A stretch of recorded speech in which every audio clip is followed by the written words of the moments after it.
ये सत्य घटना उस दिव्य प्रसंग की है जो आज तक केवल एक रहस्य था। वो रहस्य सालों पश्चात अब आपके सामने प्रस्तुत होने जा रहा है।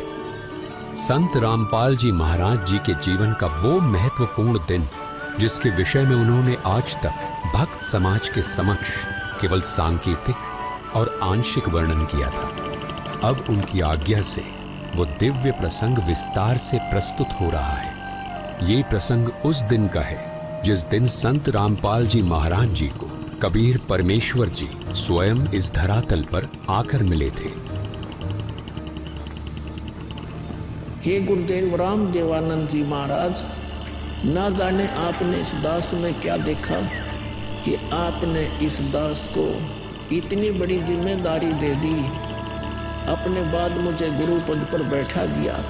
ये दास अपनी आखिरी सांस तक आपके द्वारा दिया गया जगत कल्याण के मार्ग और मोक्ष के कार्यों को पूरा करने के लिए समर्पित रहेगा।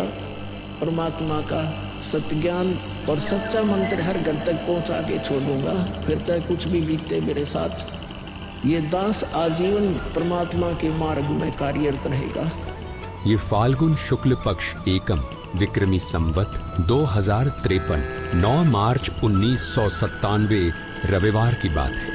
संत रामपाल जी महाराज हरियाणा के झज्जर जिले के एक झाड़ली कस्बे में गरीबदास जी महाराज जी की वाणी का पाठ करने गए थे। वहां किसी कारणवश पाठ रद्द होने की वजह से वे वापस आ रहे थे। वहां से लौटते समय संत रामपाल जी महाराज कबीर परमात्मा की याद में मग्न अपने दोपहिए वाहन पर सवार वापस लौट रहे थे।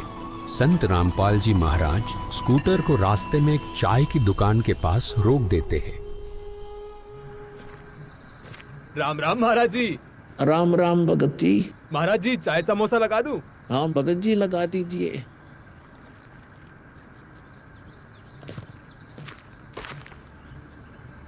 इस भोले भगत को भी परमात्मा का तत्व ज्ञान समझाना चाहिए।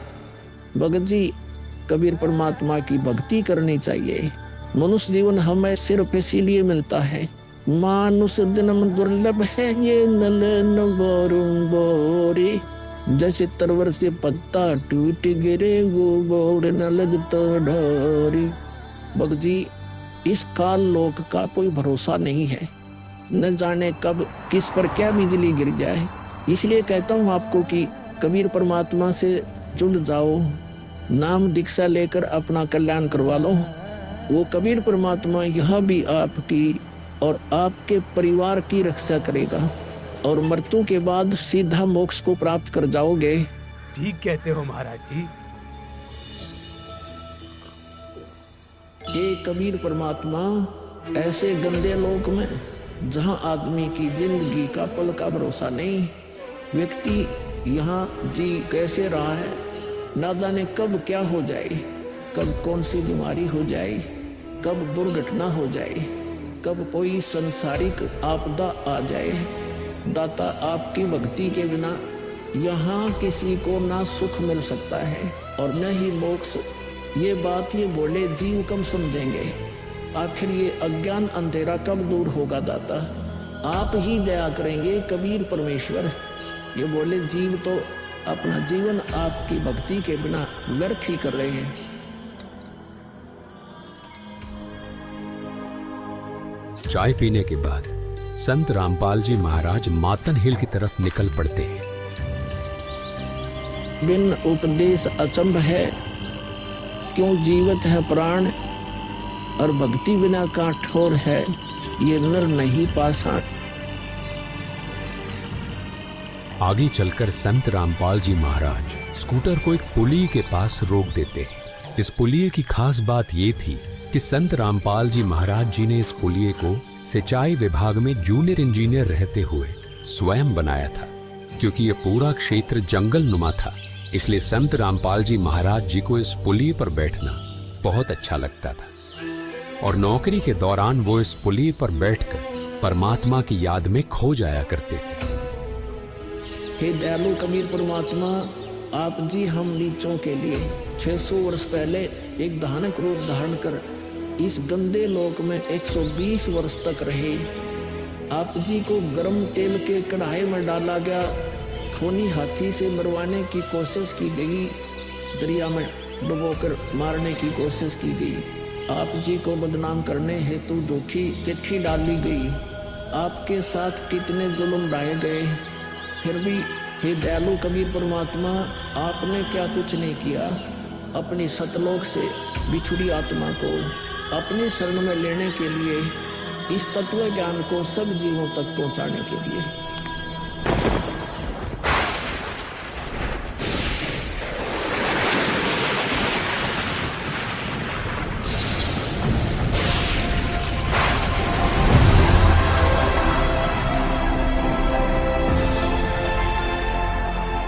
साहेब कबीर आजा आत्मा तोए पुकारती, तेरे हाथ में चाबी वो सतगुरु सतलोक द्वार की।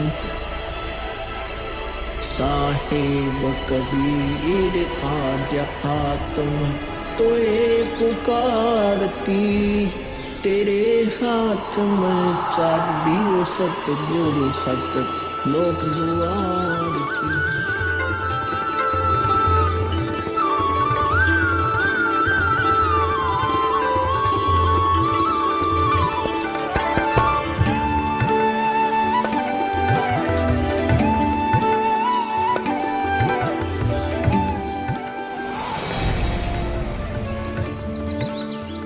राम राम भगत जी।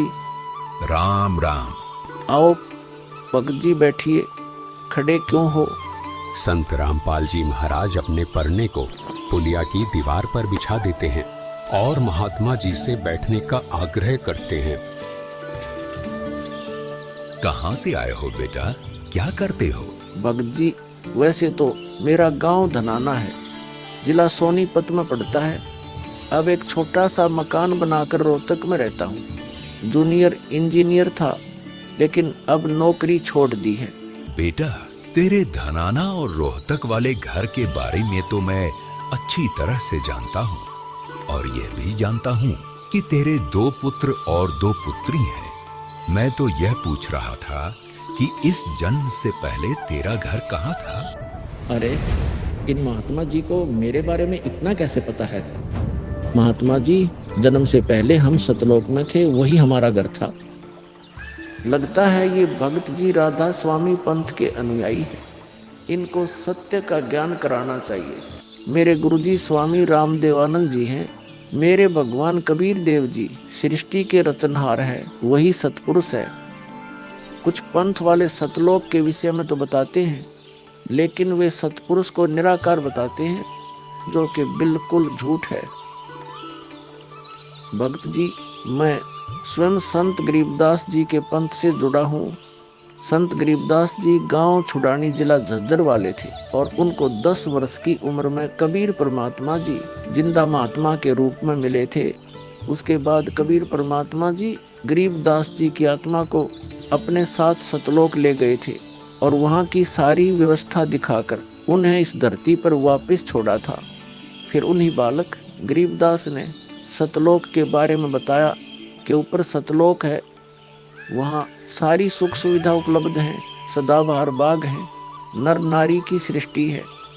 वहीं पर एक गुम्मट युक्त महल में कबीर परमात्मा जी सिंहासन पर बैठे हुए हैं, और वहीं से कबीर परमात्मा जी इस सृष्टि को चला रहे हैं। हम सब वहीं रहा करते थे, वही हमने जाना है। जो सतलोक में केवल प्रकाश ही प्रकाश बताते हैं, उनका ज्ञान गलत है, वे मोक्ष प्राप्त नहीं कर सकते। भक्त जी, उस बालक गरीबदास ने वाणियों के माध्यम से बताया है कि गरीब अनंत कोटि ब्रह्मांड का एक रति नहीं भार, सतगुरु पुरुष कबीर हैं, कुल के सिरजनहार। कौन कबीर? हम सुल्तानी नानक तारे दादू को उपदेश दिया, जाति जुलाहा भेद नहीं पाया, काशी माहे कबीर हुआ।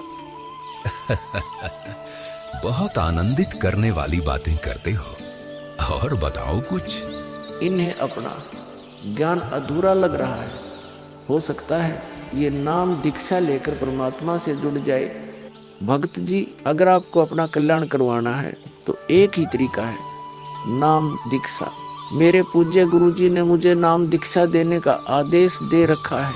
मैंने अपना घर और नौकरी छोड़ दी है। अब गुरुदेव जी की ही आज्ञा अनुसार प्रचार और दीक्षा देने का पवित्र कार्य कर रहा हूँ। बेटा, क्या तुम्हारे गुरुजी ने तुम्हें सारनाम और सार शब्द देने का भी आदेश दिया है? इन्हें कैसे पता सारनाम सार शब्द के बारे में? गुरुदेव की आज्ञा थी कि अभी सारनाम को सार्वजनिक नहीं करना है।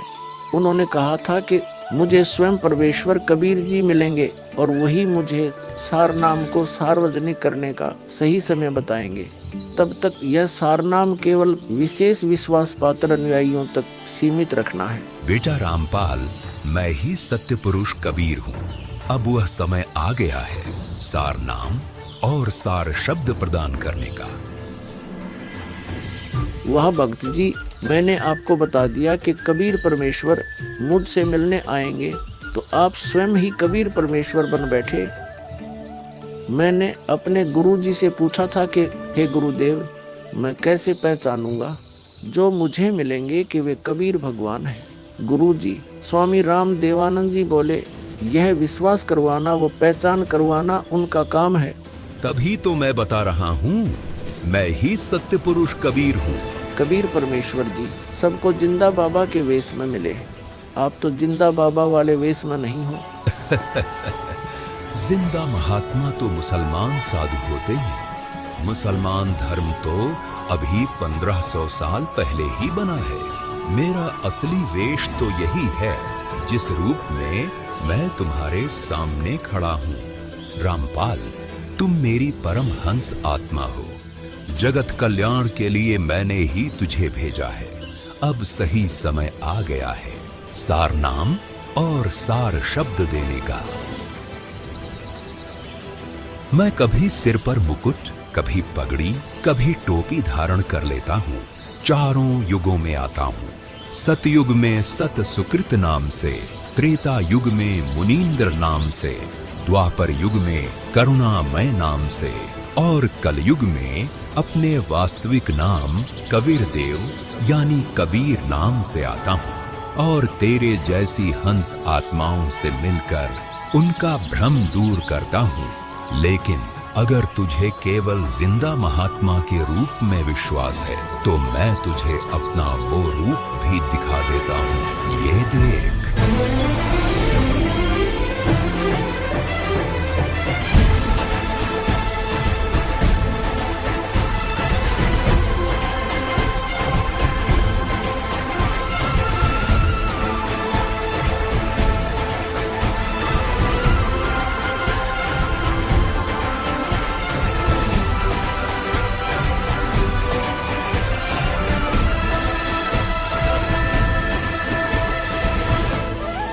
हे परमेश्वर, मुझे क्षमा कर दीजिए।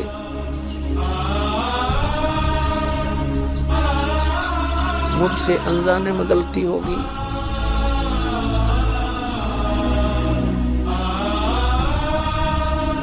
आपने मुझे साक्षात दर्शन दिए और मैं आपको पहचान न सका। मुझे क्षमा कर दीजिए परमपिता। बेटा रामपाल, अब वो समय आ गया है जो मैंने धर्मदास को कहा था कि कलयुग बीते 5505 तब यह वचन मेरा होगा साचा। यानी जब कलयुग 5505 वर्ष बीत जाएगा तब मैं खुद इस धरातल पर आऊंगा और अपने बच्चों को तत्व ज्ञान समझाकर इस काल लोक से सतलोक ले जाऊंगा। बेटा रामपाल, तुम मेरी परम हंस आत्मा हो। अब इसके आगे बेटा मैं ही तेरे रूप में सारी लीला करूंगा और यह तत्व ज्ञान अपने बच्चों को बताऊंगा। उन्हें सतलोक की राह दिखाऊंगा।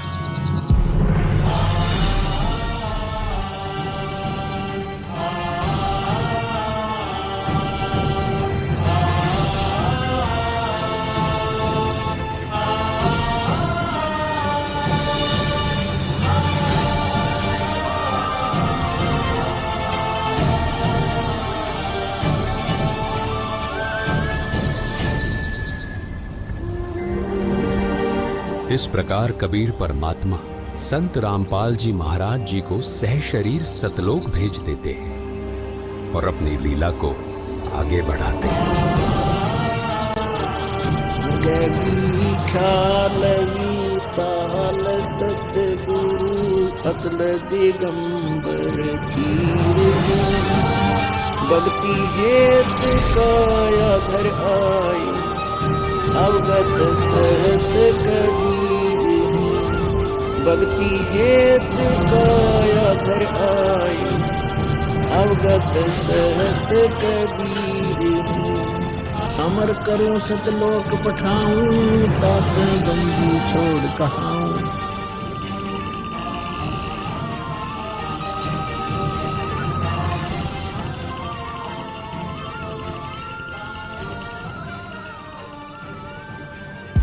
इस प्रकार कबीर परमात्मा संत रामपाल जी महाराज जी को सह शरीर सतलोक भेज देते हैं और स्वयं सर्व सृष्टि रचनहार कबीर परमात्मा संत रामपाल जी महाराज जी के रूप में संपूर्ण संसार का उद्धार करने के उद्देश्य से इस पवित्र मिशन पर निकल पड़ते हैं। संत रामपाल जी महाराज जी के रूप में कबीर परमात्मा स्वयं को छिपाए हुए हैं। उनके इस लीला को समझना आम जीव की समझ से बहुत दूर है। एक संत के स्वरूप में परमात्मा के अभिनय की ये अद्भुत सच्चाई भक्त समाज के लिए जानना बहुत जरूरी था। साक्षात कबीर परमात्मा के स्वरूप बंधी छोड़ सद्गुरु रामपाल जी भगवान की जय हो। अब